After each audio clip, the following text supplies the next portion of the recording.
Good evening and welcome to the Town of Deerfield Selectboard Board of Health Sewer Commissioners meeting of January 22nd, 2025. The time is 6 p.m. This meeting will be held in a hybrid fashion with the opportunity for both in-person attendance and remote participation. Please note that while an option for remote attendance and/or participation is being provided as a courtesy to the public, the meeting hearing will not be suspended or terminated if technological problems interrupt the virtual broadcast, unless otherwise required by law. Members of the public with particular interest in any specific item on this agenda should make plans for in-person versus virtual attendance accordingly. The meeting will be held in person in the main meeting room of the Deerfield Municipal Offices. In accordance with Mass General Law, Chapter 30A, anyone intending to record the meeting must identify themselves to the clerk, Blake Gilmore, and provide their names and addresses for the record. So call the meeting to order, and as normal, the first order of business is to allow people with any issue that they'd like to raise to have a 2-minute public comment.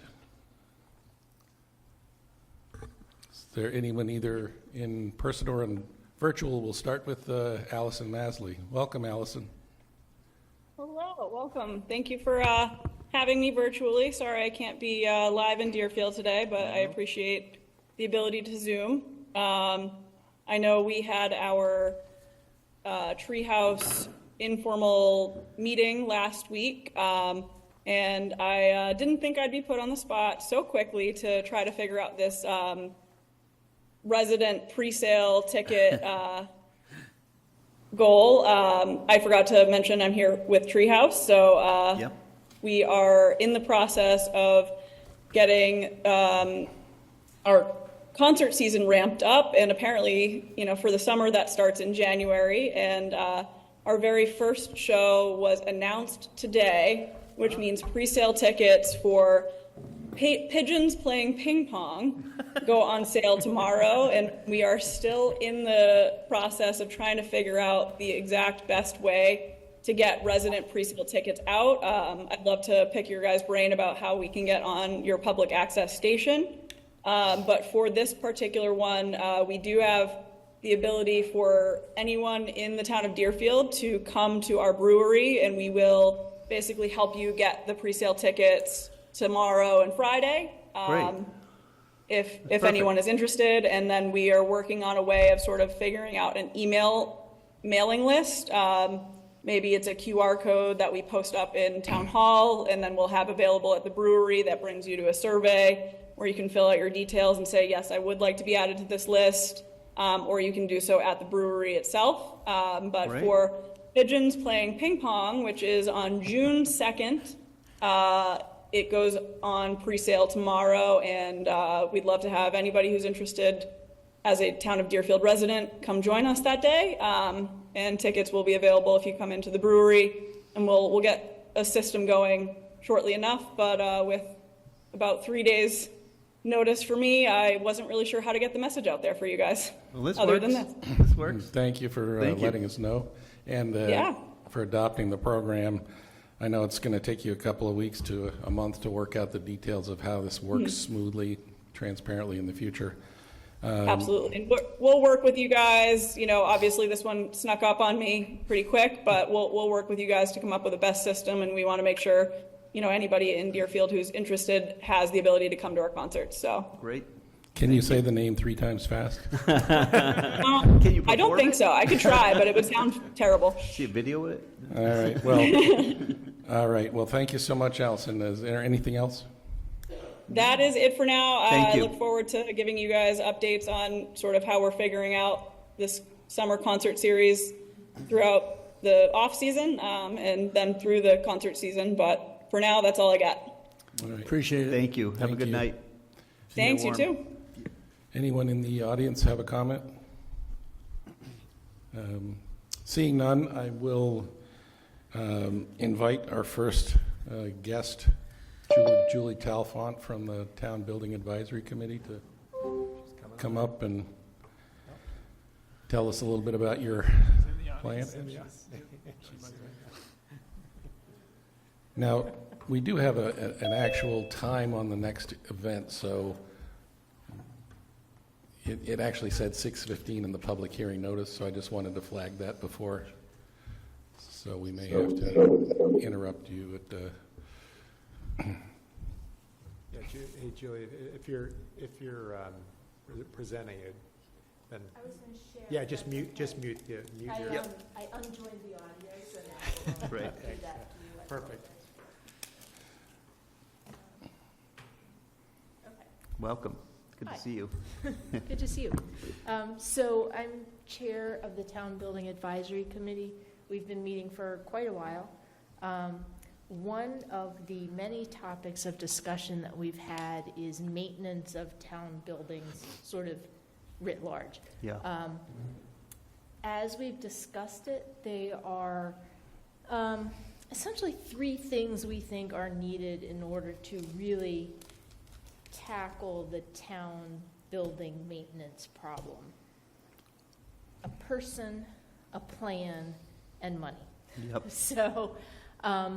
So one recommendation we have is that as you go through the process of interviewing the new DPW person, that if this can be one of the topics that comes up in that discussion, if the building facilities person comes to reside in DPW, which has been sort of the history of that position. And that would, I think, take care of the person piece of it. As a committee, we have gone through, and this is what I'm presenting tonight. Let me see if I can share this. So as a committee, we went through and virtually looked at all of the buildings in town and came up with a very preliminary first draft plan for maintenance for those buildings. And let me see. Oh, I can't share unless you guys let me share. Oh, you gotta let her share. Yep. Make her a co-host.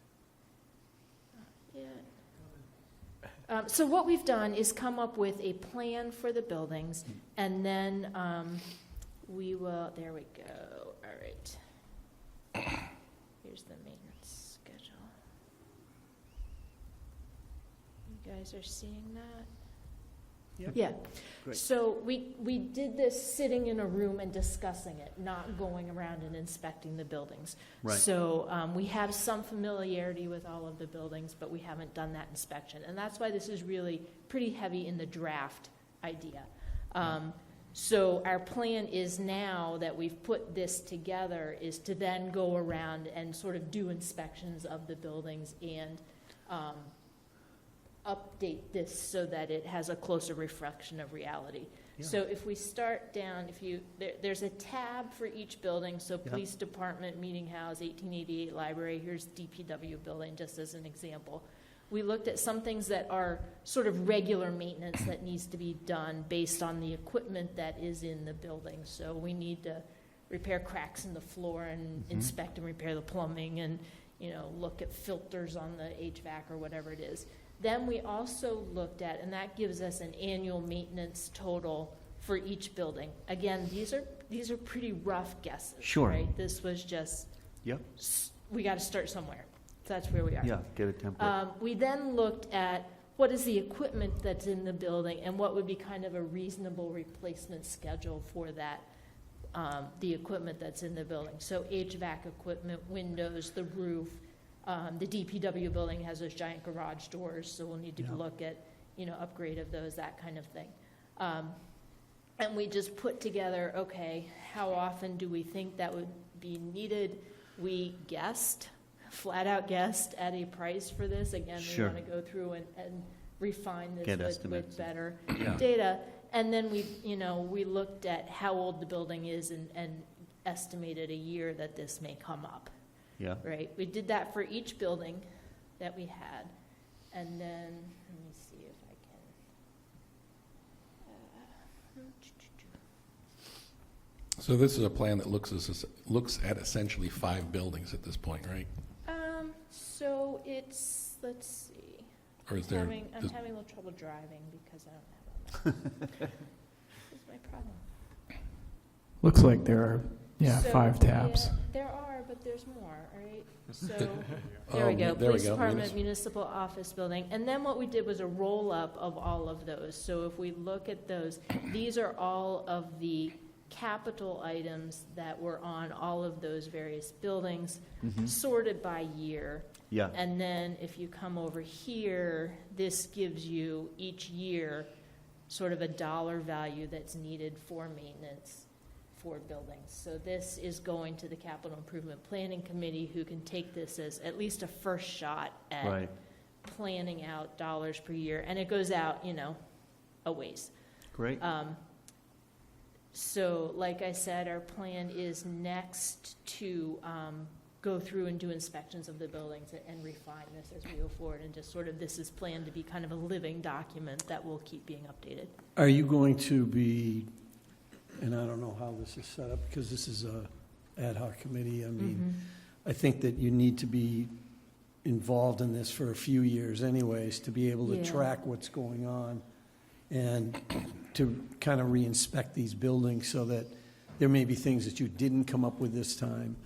And the other part of it is, I understand the idea about the money because, 10, 15, 20 years out, prices are going to change. Right, So- right, yep. So another project that we've done within the committee is draft so we're operating to a charter that was given to us, but it was given to us in 2018 maybe? Right. I think it was a ways yeah, It's ago. been a while. Yeah, So we're drafting up a new charter that would cover that we will provide to you guys, and obviously, you're the ones in charge, so you can address that. yeah. But, and then I guess the other thing we were looking at is, are there major sort of projects coming down the road? And I want to accentuate this as draft, and these are all course. guesses. Yeah, so, this isn't like But scheduled. the meeting house building, we still are looking at refurbishing the sanctuary at Yeah. some point. Yeah, The police department, there's a potential expansion Of the being bays, talked yeah. about.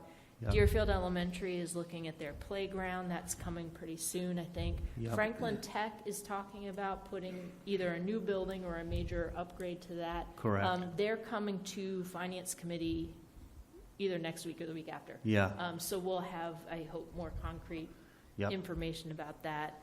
We still have the old Deerfield wastewater treatment plant out Yep. there. There's the senior center, Mhm. which eventually we'll want a new building if that's not in the short term. And on the 19th, the 19th of February at Frontier, all 3 towns are gathering to hear the feasibility study results. Oh, good. Okay. Plug that. Yeah. Great. I'll write that down when I go back. Yep. So that's what. Yeah, we that's have. fantastic so work. Everything is It's a still very great- much a work in progress, but we're at least It's a great starting template. to get. Yeah, No, it's definitely, as we mentioned it last night at the Finance Committee meeting, that we need to start this process and understand the financial implications on a yearly basis for doing what should be done in order to keep Right. our buildings in good shape and safe for occupancy and so forth. So really thank everyone on the board for, the committee for that. I think it also Effort. shows the cost of deferred maintenance. Like if we don't do this, how it escalates and Yeah, how we get to a exactly. spot where everything is so much more money because we haven't progressively done things. Yeah. Well, and the other thing is it would expand longevity of these buildings too, so Yeah. we wouldn't have to replace them as Yes. quickly. Yes. Yep. Great work. Thank you. Well, that was very succinct, and Yes. it's not even 6:15. Right on Thank you. time. Thanks. Thank you. So the next item on the agenda tonight is the walk, looking for it's a liquor license hearing. So Town of Deerfield Selectboard Board of Health notice of public hearing pursuant to General Law, Chapter 138, Section 12, and Deerfield General Bylaws, Chapter 247. The Deerfield Selectboard Board of Health, as the local licensing authority, will hold a public hearing on January 22, 2025, at 6:15 p.m. on an application for a new all-alcohol restaurant license at 723 Greenfield Road, Deerfield, Massachusetts, from The Walk. Documents are on file for public review at the municipal offices during regular business hours and on the town's website at www.deerfieldma.us. Meetings are being held in a hybrid fashion with the opportunity for both in-person attendance and remote participation. For purposes of in-person attendance, the town of Deerfield will host this meeting in the main meeting room of the Deerfield Municipal Offices at 8 Conway Street, South Deerfield, Massachusetts. Remote participation is also available following the guides on the website. So at this moment, I'd like to invite representatives of the walk to come up and just basically explain what you're looking to do. And Christopher Dunn, if our town administrator, if you have any initial comments that just to frame the discussion. No, just obviously a long-standing business in the town of Deerfield, and look forward to hearing your testimony. Welcome. So we'd just request whoever is representing to just identify yourself for the audience that's not here and speak into the mic. Yeah, it requires And you almost eat the mic. You have to be very close to it. Yeah. Thank you. If I sit, I get closer to it. That's perfect. That's perfect. That's great. We'd love you to have a seat. All right. Yep. Well, my name is Thomas Vincent. I'm an attorney from Northampton. Grew up in Greenfield and went to Deerfield Academy, so Nice. I'm very familiar with the walk. And I'm very familiar with... Please, I'm sorry, just to remind you. Did I move my mouth too far away? Yeah, if you don't get as close to it as I am, it's difficult for the people online to hear you. Thank you. And I'm familiar with Helen and Albert here because they've been there all the time and throughout pretty much all of my adult life, I've seen them at that restaurant. I think they've been in business about 48 years at this point. They'd like to go further, and the liquor license is part of that. I would like to congratulate you, though, that we started precisely at 6:15. That's Try very to keep good. the trains running on time. I'm very impressed. But anyway, they have brought their son, Curtis. He's on the far left. Welcome, Curtis. How are you? And there are a number of people in the back Wonderful. who are interested in the success of this petition for the license. I would suggest that what we could do is, if you have any questions, we have the two here as owners. If you have any questions, I can move this mic and they can respond to whatever you need to know. Wonderful. So just if I wanted to clarify something through Christopher Dunn, ordinarily we would have handled just a renewal process, but was there a lapse? Is that why we're here tonight? Correct, yep. So the walk had previously had a liquor license. Our annual renewals happen in November, and unfortunately we didn't receive an application in time, so that lapsed. So that's why we're holding the hearing tonight. That's correct. And you've been in good standing, I think, for many, many years. From my time on the board, we've never had a complaint, and I know you've always been good stewards of that license. So I know it is somewhat of a formality to apply again and have to go through the whole process, but I don't have any concerns at all. And Christopher, all the paperwork is in order. Yeah, I believe we've received most of it. I think there was... They have satisfied the requirements this time, yep. They've been working with our Board of Health agent as well, and whatever that needs to happen to get inspected, and so. Yeah, we understand that a lot of the, all the inspection work is basically in place. And as you say, we've been familiar with the walk. I remember when I first came out to have, this part of the world, 1980s, the walk was there, and it's been a part of the community for a long time. Blake, do you have any thoughts? I actually go back to the 70s, and in fact, I think I gave him a permit to go into Boston after the blizzard of 78 so he could get his produce. So I've known him for a long time, and again, a great family to work with, and the restaurant, I still have people that I meet across the state that rave about it, so I think that they have a very good reputation as well. I just have one question. Are you guys getting ready to pass the mantle? Have you got a manager or somebody that's going to be involved? Yeah, we do have a manager now, so. I was curious if you're going to retire because you guys have been at it for a long time. So if you don't mind, Please. I'll answer for my parents. I've been trying to get them to retire for the past 10, 15 years. But this is their livelihood. They put their heart and soul in it. They came here with nothing and have built this really establishment for the past 48 plus years. So soon enough, hopefully, over the next year or so, or 5 years, depending on how far Dad wants to go. Yeah. It's totally up to him. We've left it up to him to decide on that. But we have people in place to help us guide through all the changes that need to be done, and we've made sure that we've abided by all the recommendations that have been given to us. So my question always at these hearings is tips training, and you've trained your people. Yes. Yeah, everybody, we are TIPS trained, and we've gone through all the certifications that we need. So Sounds good. Thank you. So, Thank you. Any questions from if the there are, public? See if the public sure, has a question. does anyone out in the audience want to make any comments or add testimony? Not, you don't need to, but just wanted to have the opportunity. Right. So at this point, I'd entertain a motion to close the public. I'll make a motion to close the public hearing. Second. Any further discussion? Hearing none. All those in favor? Trevor McDaniel, aye. Blake Gilmore, aye. Tim Hilchi, aye. So thank you for coming. Now we're going to just deliberate and make our decision, which shouldn't take too long. So I make a motion to approve the liquor license as presented. Second. any further discussion? Hearing none. All those in favor? Trevor McDaniel, aye. Blake Gilmore, aye. Tim Hilchi, aye. Thank you for coming, and I told you it wouldn't take long. All right. Thank you. Good night. Thank you very much. Thank you. Thank you, everyone. Thank you. Good luck, and I hope you do retire. Me too. Well-deserved rest. Thank you. Have a good night. Thank you. Thank you.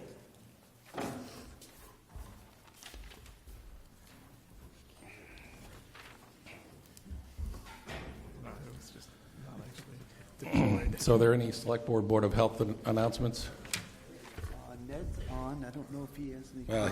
Well, sorry, I meant Select Board. Oh, Select Board.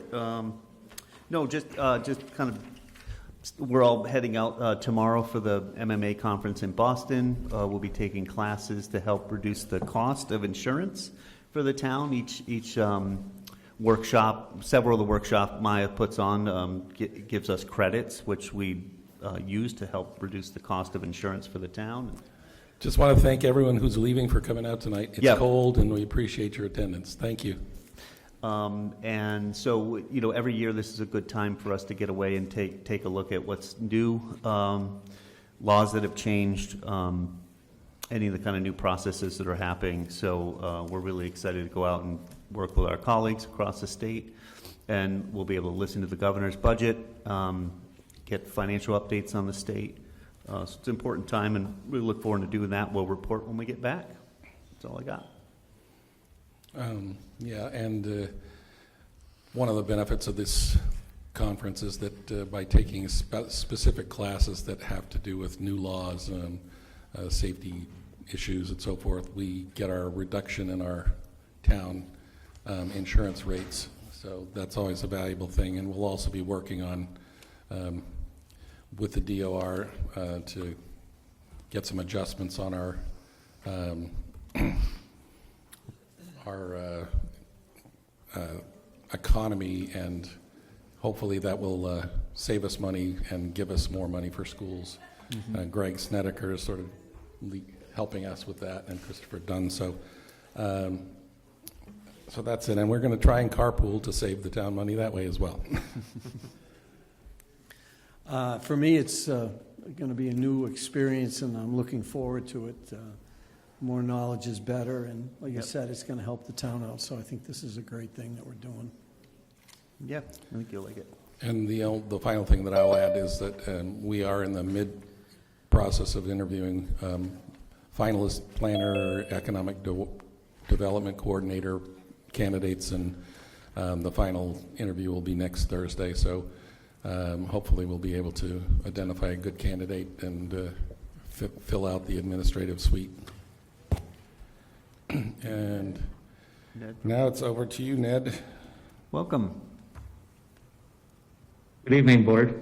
Good evening. Good evening. I don't have a lot for you this week, but let's see, court on Friday for the receivership Great. that's been in place.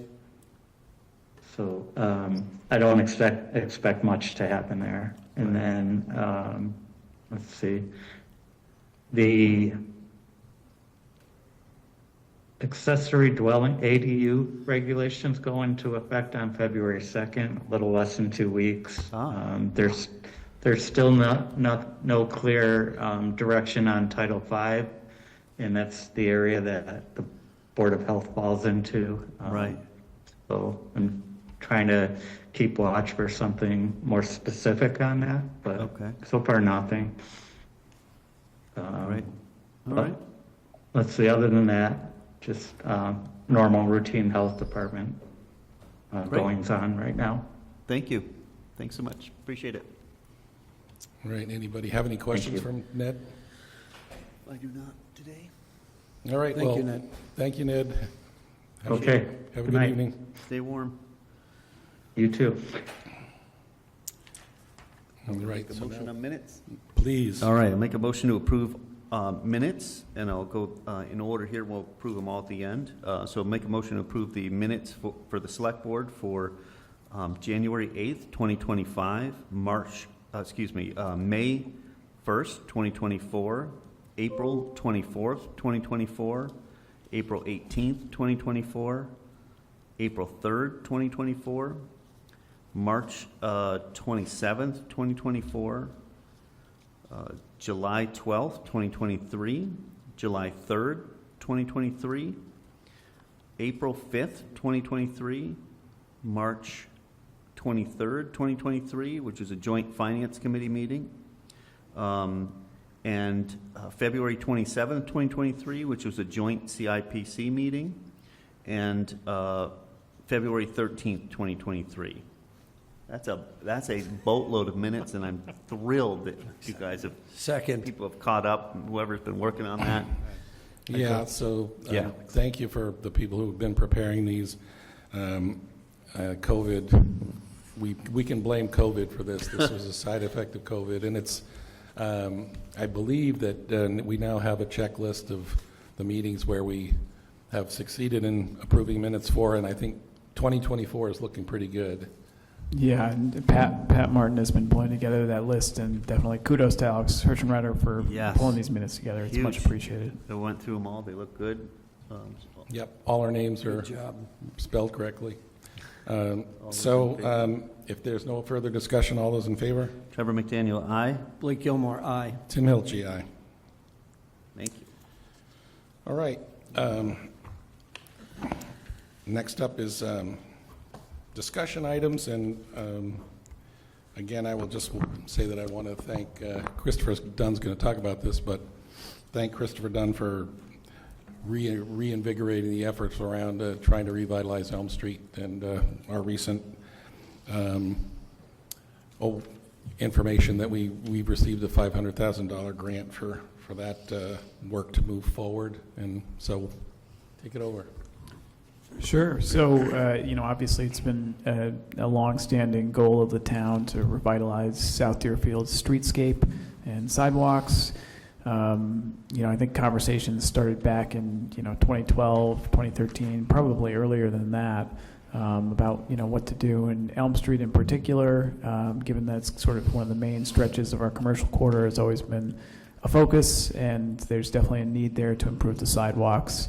And include plantings and things like that would just generally improve the environment for customers patronizing those businesses along Elm Street. Back in 2020, former town administrator Diana Schindler, I believe, submitted a complete streets plan for the town, and that was approved. And that made us what's called a Tier 3 community. It means we're eligible for construction funding under the Complete Streets program. COVID happened, nothing moved forward for a little bit on the program, and then last year in my role as the planner. I came on and worked with Ty and Bond to advance a plan and a design.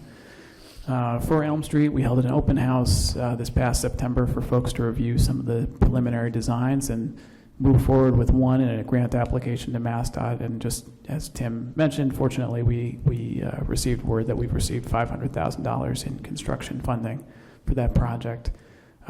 So happy to take any questions on that from the board at this point. Next steps, I'm going to be meeting with Chief Pachurik and our other public safety personnel about some of the preliminary designs that have been put out there. And also, reconvene with our design team and figure out, what are next steps for moving forward with this project. It's great. No, excited. Go ahead. Yeah, I was just going to say that I, as part of that process, you've been speaking with local businesses. Correct. Yep. So we reached out to folks along Elm Street, and to be clear, this is Elm Street between Railroad Street and North Main, or Main Street in general, Right. I should say. So it's not all of Elm Street. Chris, I know we had a discussion in regards to funding on top of that, and I know you said you were looking into other avenues. So I just Yep. wondered if we just keep us abreast on that as far as funding goes for the remainder of what it's going to cost to do that project. Right, and so the funding awarded by MassDOT was $500,000. That's certainly a good chunk. The estimate of the full construction cost was about $650,000, so there's a $150,000 gap there. Yeah. And then, of course, we have to pay our design fee as well. Right. And so that's some monies we need to find. I think we've got a good start, certainly with that $500,000. Sure. We pursued an ADA municipal improvement grant for some of the work. Unfortunately, that didn't pan out this year. Yeah. It is a 2-year grant, so we have until December 31st of 2026, I believe, to complete the project. That's right. So there's always the age-old question, you wait, try to cobble together more funding and watch the prices rise, or do you try to go quickly? I think we use some stabilization, really. I mean, that's my thought, is like getting it laid out, really do it right, and see where that's at, and then just, get it to CIPC, Finance Committee, and kind of talk about whether we pull a little free cash, a little stabilization towards it to get something like that done. I'd hate to pass up $500,000, Right, absolutely. And an application for additional funding has been sent to CIPC. Oh, good. For some of this. Great. I would also just mention that, we've been talking with Chris Miller and DPW about, addressing the road surface itself during Right. this project. It is obviously in pretty poor It is in condition. bad shape. So this might be an opportunity to do that as well. And there's interest in the Cumberland property, so I think that might move pretty quickly, and so there'll be hopefully some improvements there, and then we still have funding for we have to do an extension this year for the common, but we can kind of tie all that together as we do that 4-way intersection. That'd be great. I mean, we really go a long way to start, wrapping up. Yeah, what's I think that happening. would We've been be- working on it for a long time. That would so- be items 1, 2, and 3 on our complete streets Exactly. list. Right. So. That'd be really nice. That would be Right, we nice. wanna- It's nice to see some momentum. Thank you for the work. Yeah, the plan has been presented and is actually right to the curb in front of Leo's. Mm-hmm. And what I've been talking with Christopher about is seeing if there's any way that we can bring the Berkshire Design Group and the Ty and Bond plans together and leverage the CPA project to do what we control in the common, which is Yep. the town-owned land versus the far side, which is the state's, Right. and Yep. and see if we can't make all of that, realign the sidewalks in safer locations along North Main Street, and do the walkways in the common and stuff that Trevor's been working on for a long time. And I think now that we have that in hand, so to speak, a second meeting with Natalie, Joe, and DOT at District 2 to say, look, because they were looking to offer some help and assistance too, so maybe if we can combine all this together, we'll have some of the work for the infrastructure looked at with the water infrastructure grant, so maybe we can pull it all together. Yeah, I'm meeting with their staff on the 27th to talk about the Stillwater Bridge project, which Great. I'll get into a little bit later this Yeah. meeting. But I'll make a note, bring that up with them as well. See if Yep. they're interested to do that again. That'd be great. All right. Awesome. So, next up is the DLTA District Local Technical Assistance Request Form. Sure. So this is, we receive this essentially annually from FERCog. There's state funding for technical assistance, and so it allows their staff to take on projects from different communities that they serve, and not provide money, but provide their expertise and their man hours to actually move those projects forward. In the past, I know last year we applied for some technical assistance to essentially add a chapter to our master plan specific to the town campus that's been proposed. We didn't end up receiving that technical assistance. Unfortunately, obviously, it's a competitive process. So this year they've laid out a few different options for us in terms of possible technical assistance that we could receive. And, Greg and I have been talking it over, and we've certainly had some thoughts. But I was curious to see if there were any items on there that jumped out at the board as something we'd really like to look into. I was going through the list too, and not a lot is jumping out on this list to me this year, really. I was going to probably talk to Linda when I'm in Boston about it too. There is really no master plan options, right? We're not seeing any of that. That's kind of where I would gear. I don't know what else. Usually I go through and I'm like, oh, check off this. We have a 1, 2, 3, and I don't know. I'll look a little bit further, but I really, I trust you both. So if it will help you and benefit the town the most in your position. So I'd leave it up to you, really. Yeah, well, I think two thoughts occurred. One is there is assistance to apply for hazard mitigation plan updates. Yeah. I know Carolyn would tell you we need to update ours, and that's right. Definitely an important task. Yep. I think that would be a great effort if we were to, receive funding under that. Okay. After an application, that'd be a great thing for the MVP core group to move forward with. Yep. The other thought that occurred was there is technical assistance for regional services. Yep. I think Sunderland might be looking at something to study the transfer station proposal. That's true. Yep. And certainly, It's a great thought. it would be nice to have a few extra hands to help us move that forward. I know we've been having meetings roughly once a month with Jan Amin and our DPW and Greg and myself. But certainly having FERCog, being able to put some of their resources into it as well could help move that forward. That's a great idea. Those are good thoughts. Yep. Sounds good to me. Yeah, and There's we nothing will else certainly, jumping off the map to me. hopefully get a few minutes to sit together in Boston and, Yeah. noodle on this too as well. And one thing I wanted to ask you about that is if you had posted us to be in a continuous select board meeting during this process. Yeah, I believe Cassie took care of that. Yeah, great. Perfect. Thank you. I just wanted to make sure we weren't missing the boat on that. Anybody's welcome to come. So we couldn't talk to each other. All right. Next up is Chris Curtis, who is our MVP coordinator, needs a contract amendment to bring us through the conclusion of this MVP 2.0 2-year contract that he was working for us. So if you want to talk about that a little, Christopher. Didn't do this already? Yeah, so I'll back up a minute here. So back in December, I think we put this in front of the board. Essentially what happened was we had a copy of Chris's existing contract that didn't show the changes broken out. So it looked like sort of a new contract for essentially $30,000 or something like that, an extension to June 30th. What I believe you should have in front of you is a copy showing the actual changes, or at least summarizing the changes.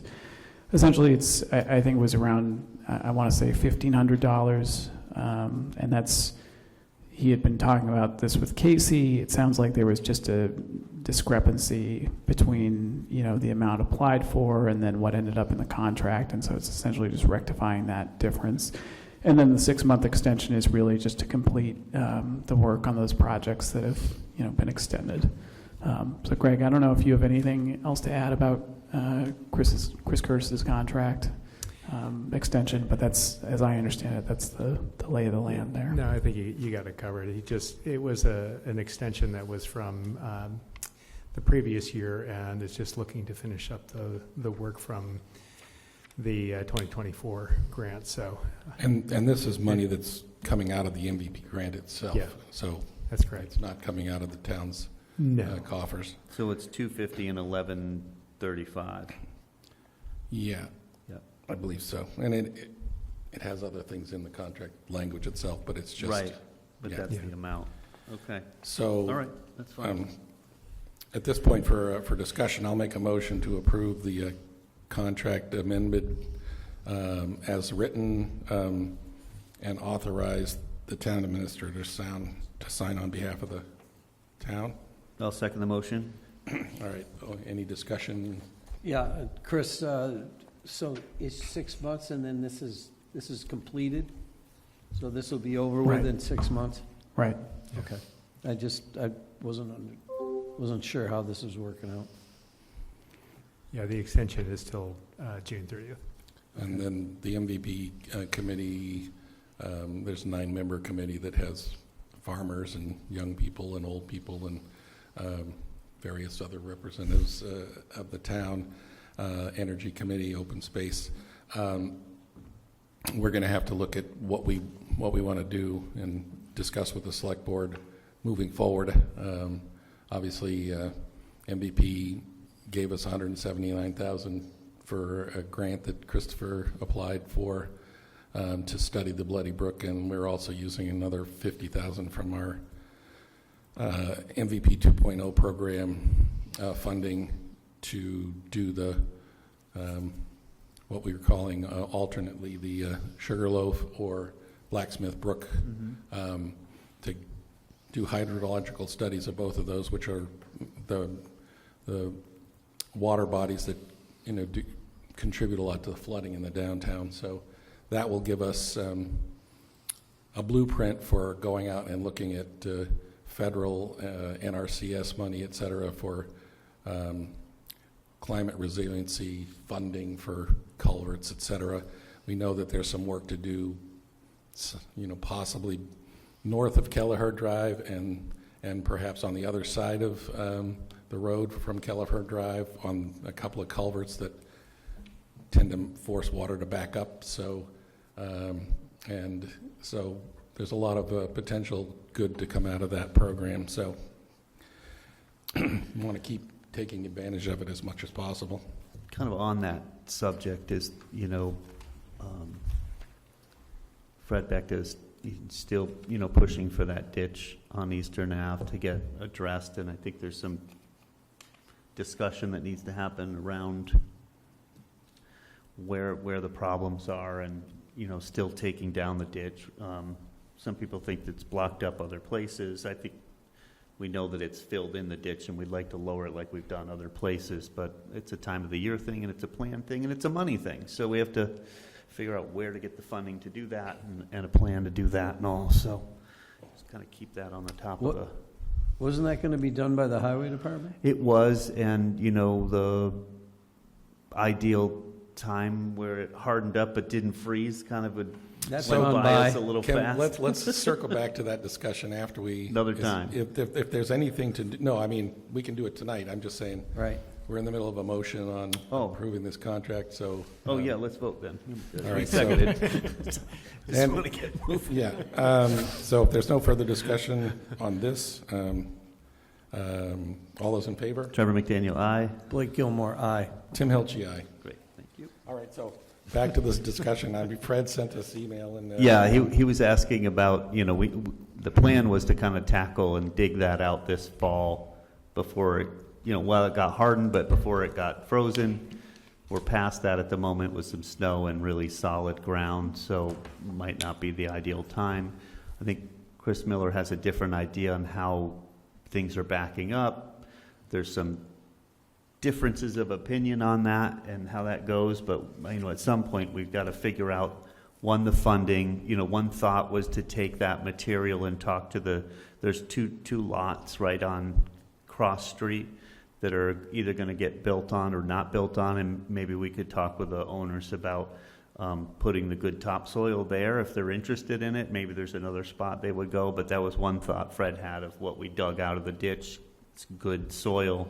Maybe those residents would want good topsoil there, and we could just leave it there versus trucking it off somewhere. But it's the time to get in there and getting people lined up to do it.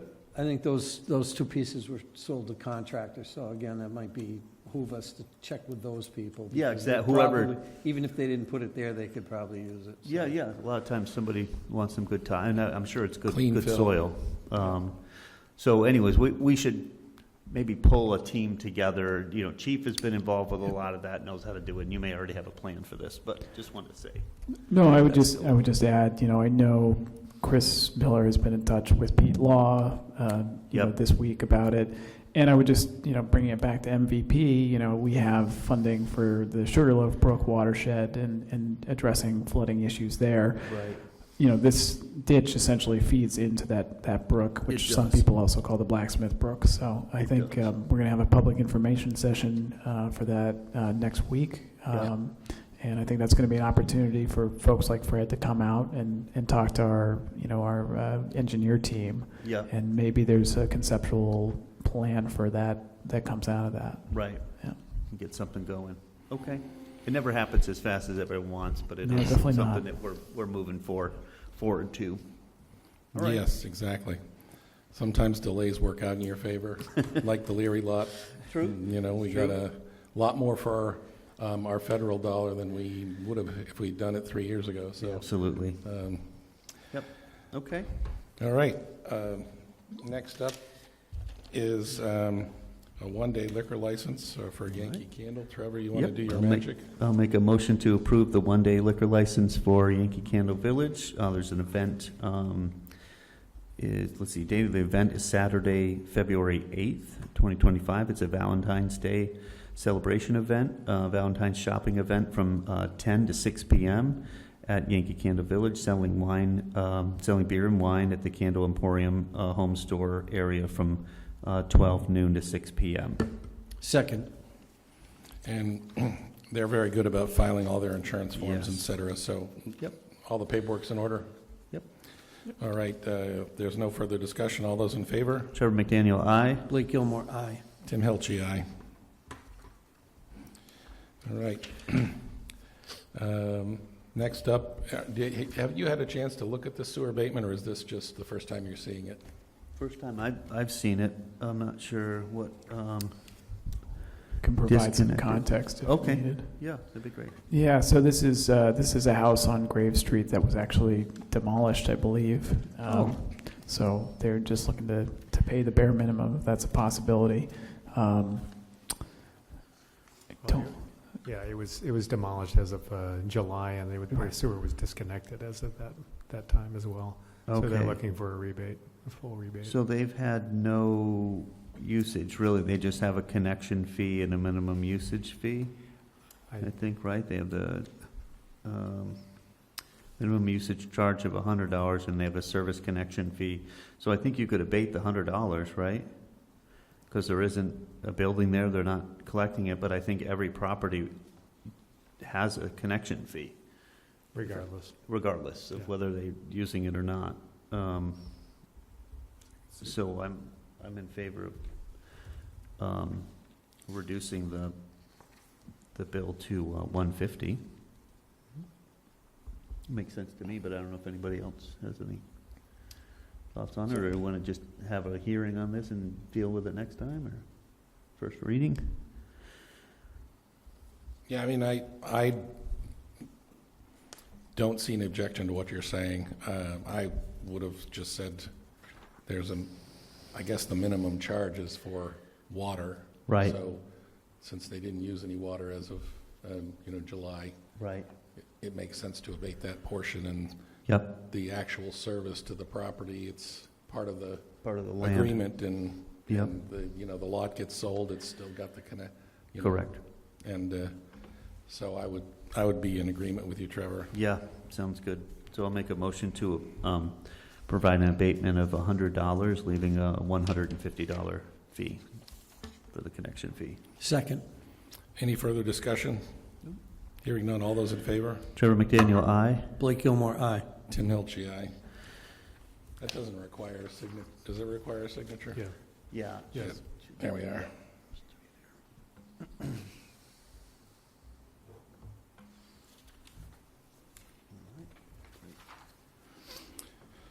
All right.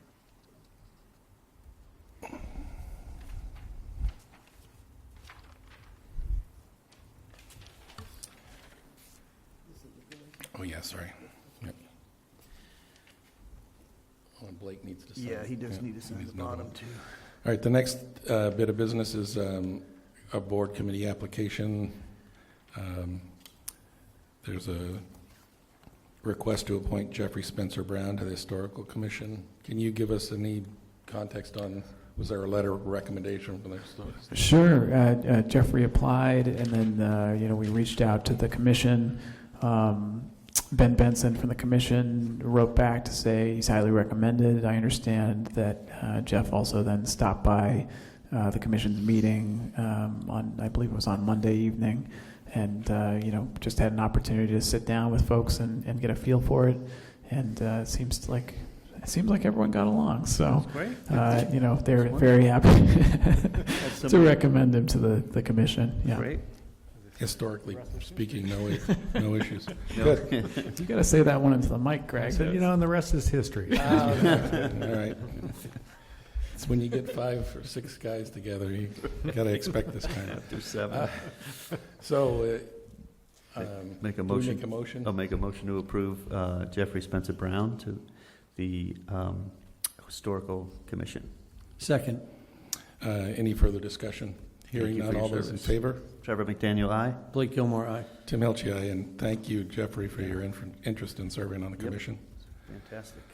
Next up is a request for a letter of support for the Open Space Mass Trails application, and I see that Julie Caswell from the Open Space Committee is here.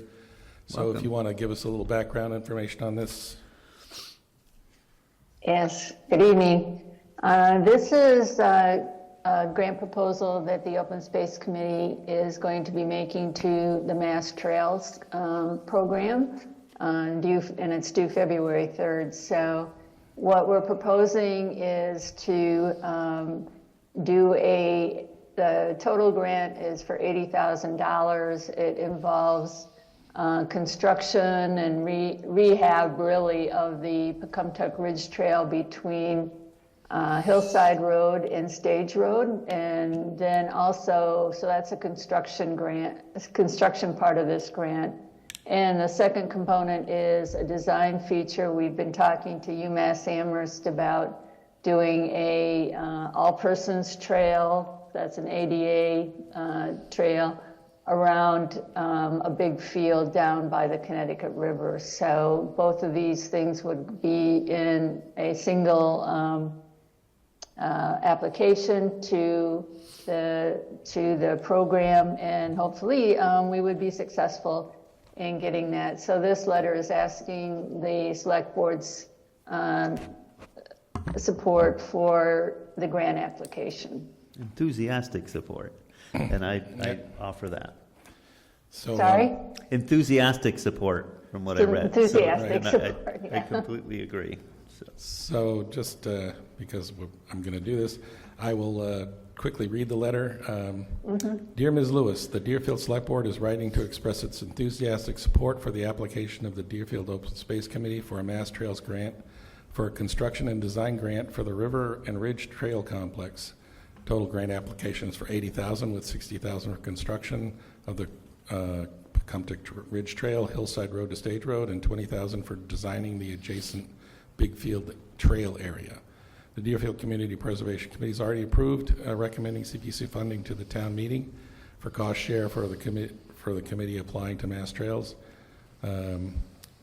Assuming that we're going to do this, the Select Board, did we approve this letter? tonight? I mean, this will be, We can. this will be a correct Yes. statement if we do this. That's Yeah. right. The Select Board approved this letter of support at its meeting on January 22, 2025. The grant application to the state by the Deerfield Open Space Committee will support trail construction for one trail and design study for a second trail area, both of which will be part of a larger river and ridge trail complex in Deerfield. While there are informal trails in Deerfield, there is no formal town network. Many residents and visitors do not know how to access these free opportunities to enjoy the beauty of Deerfield and the surrounding area. Increasing recreational opportunities, particularly for walking and hiking, is one of the leading goals of the Deerfield Open Space and Recreation Plan 2023 to 2030, which the Select Board endorses. The Mass Trails Grant will allow for the first step to increasing these opportunities through the construction and design of parts of the river and ridge trail complex. Sincerely, Deerfield Select Board. So I'll take a motion. Motion to approve the letter of support? Second. Discussion? Yeah, I just a question on this area that they're putting the trail on. Is that all Deerfield land, or is that state land, or where the trail is going to cross over? Is that all ours, the town of Deerfield's? The Pecumtuck Ridge Trail that will have some construction work done on it, which will be 3 bridges, some trail cutting, and some other things, what they call bench cutting. That runs from Hillside to Stage Road. It's about a mile long. Half of it is on UMass Amherst property, and half of it is on the town of Deerfield's property, the Birchwood Nature Refuge. So we're in unison with UMass over this, and they're part of the process here? We've been talking with them. We are still in the process of getting them to actually sign the permission form, but we're hopeful that we're going to be able to wrap that up and have everything in order, including the Select Board's enthusiastic support for the submission. Thank you. And you said that's due on February 3rd? Yes. Any further discussion? No. Hearing none, all those in favor? Trevor McDaniel, aye. Blake Gilmore, aye. Tim Hilchey, aye. Thank you, Julie. Thank you very much. You know, under appointments and stuff, I don't know if there was a letter from Joanne Carney to resign from the Personnel Board. Do we want to do that now, or just to open up that space for somebody? Did you not get it? I guess I didn't come across my desk. Well, I will send it to you. You're right, it did not. So I'll send that on. We can do it next time, I guess is fine, but I'll forward it to you. Okay, great. Yep. And then we can open up a spot. Just if anyone's interested in serving on the Personnel Board, we'd love to have your participation. So town. Okay. Okay, so now we're on to the most informative part of the evening is the town administrator and assistant town administrator's reports. Sure. So real quick update on Stillwater Bridge. Just a reminder, we're going to have a site walk tomorrow with the Executive Office of Energy and Environmental Affairs just to check out the Article 97 land and then the land that the town is proposing to use for mitigation purposes when we take easements on that land. I'll be there with the hydro company as well. They're going to send a representative given that they own that Article 97 land. Survey work has started as well on the mitigation parcel, so that's work that needs to happen so that we can actually act on that at town meeting. And then I'm going to be speaking, as I mentioned, with Natalie and Joe's staff on the 27th just to go over the special legislation, again, regarding Article 97. Yep. And then real quick, I just wanted to say, I believe we've concluded the last of the mandatory interviews with impacted property owners. I'm going to be circling back with MassDOT just to answer a couple questions that came up. Most of it was in regards to the construction process itself, how long will it take, et cetera. Yeah. So we'll get back to those residents. And otherwise, I think, the appraisal company is going to be reaching out to them, and then they will be, appraising the very small easements on those properties and then coming up with fair and just compensation for that. So that's where Stillwater Bridge stands. Real quick on landfill solar. So two things. One, Lisa put forward a draft agreement with Nexamp, pilot agreement. That is now with Nexamp, and they are just, dotting their I's and crossing their T's. So that should be coming across our desks in the next few weeks, it looks like. Will any of the changes federally have an effect on that? That's a good question. I'm happy to pose that question to Beth Greenblatt, who's been our consultant Yeah. on the project. Hopefully Yeah. it's just state controlled and not Mhm. federal, but I know that that's, we're sticking our head in the sand on a lot of things lately, and that's going to be one of them. Just making a note. Okay. And then the other piece of this is, of course, it's the landfill itself is actually two separate parcels. And so they need to file a plan showing the parcels being combined. So we're going to have, I believe, on our February 3rd planning board meeting, an A&R, an approval not required plan from Nexamp that they've already sent us. So that should be relatively easy to take care of, but just a step we need to take in the process before approving the pilot agreement. Yep. And then, Trevor, you already mentioned this, South County Senior Center. Obviously, we've got February 19th. We've got that presentation to the public on the results of the feasibility study. And senior housing, I just wanted to mention, those buildings have been cleared of all the personal effects that were still left in them. At this point, the RFP for that is with FERCog. They're just taking a look at it. And we're hoping to identify some dates when a developer could actually, come by and visit the property. Great. So that's where that stands. I did want to check and see if the board had questions about other projects or items. I think we have a question on Kathy Sylvester. Oh, great. Kathy. Hey, Kathy. Oh, hi, thank you. I just wanted to, I might have missed this because I missed the first few minutes, but Christopher, we were going to have on the agenda the CPC spending administrative funds for our CPC plan that we need to develop with FERCog. Oh, I don't think that one made it onto the agenda. And I apologize for that, Kathy. I think we just missed that one. Do you need something? But we have a contract with them that we need to approve at some point. I don't know if you want me to go further, or you want to just put it on the next. Well, Kathy, actually, if you don't mind just reminding me what the overall price of the contract is. Yeah, so the CPC should, according to the statute, have a CPC plan. We've never had one since we created the CPC in town. So we're looking to work with FERCog to develop a community preservation plan, which basically outlines what the goals are, what the community's goals are for community preservation money. And then every year you just update it, but we have to establish that initial plan. So I've been working with FERCog, and they have a contract that they've suggested of spending $7,680 to help us develop that plan, and that money would come out of our administrative funds, which we have set aside every year for administrative expenses. And so the contract has to be at some point reviewed and agreed upon by the select board.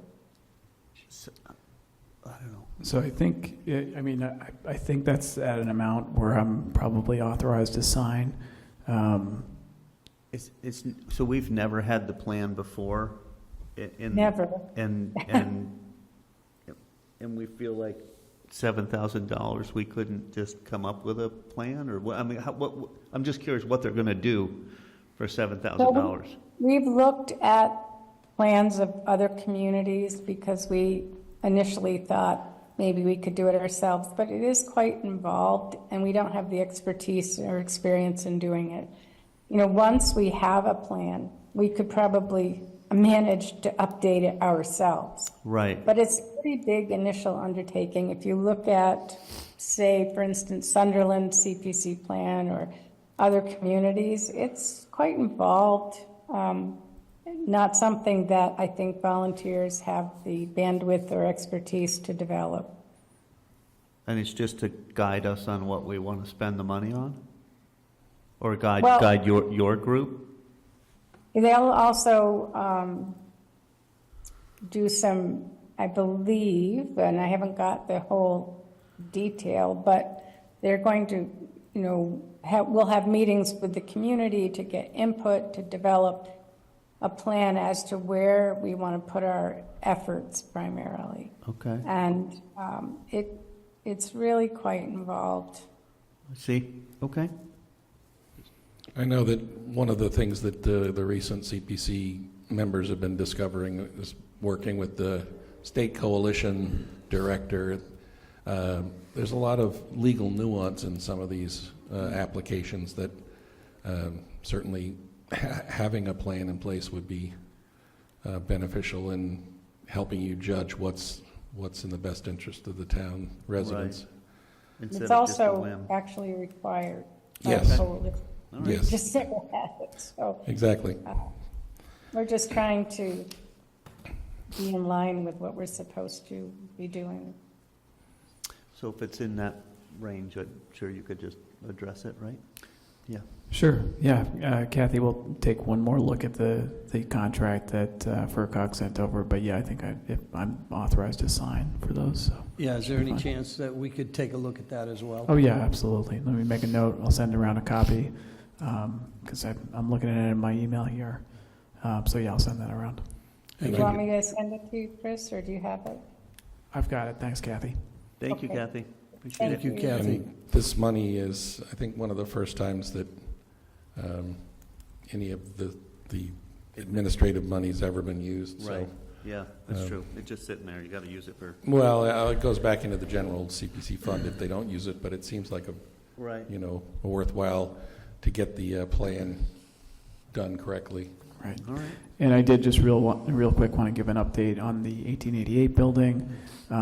So we've, since our last meeting, I believe, we had a variance for the height of the addition approved by the Zoning Board of Appeals, essentially to, in an aesthetically pleasing manner, house the elevator that's needed to access the existing building.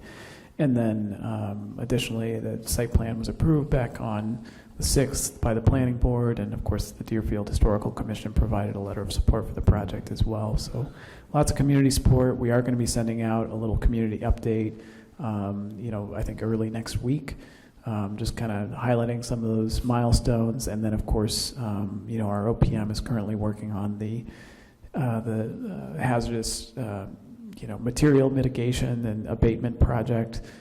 So essentially making sure we remove any lead paint, any asbestos, et cetera, and can deliver a clean building to a general contractor when it comes to that point.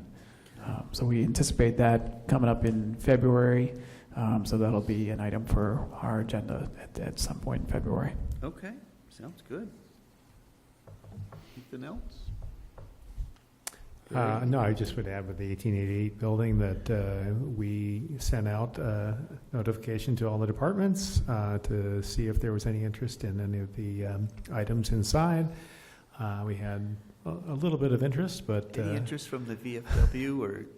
well, the VFW I've contacted them Okay. a number of times, All right. and That's I as long think as we- and they've we- expressed that they have removed everything that Perfect. that Yeah. they Want to make wanted sure they weren't removed. gonna be like, "Oh." But and then talking with Chris Miller, I think he would like to get a dumpster out there sooner than later. So Okay. we'll get in the process of doing that, and just would want to just do a shout out to Christopher. He has to do this federal reporting for the Leary lot, and we all gave him kudos the last time he did it, and I'll tell you the report this time was even better. So I mean, it's a lot of work, and I bet it is. I caught a glimpse of it, and I just he's not going to toot his own horn, so I'll toot it for him. So Thank nice you. job. Thank you, Chris. Makes it look so easy. Yeah, and I did speak to Chris Miller today about the getting the dumpster over there and getting, that project underway for emptying the building.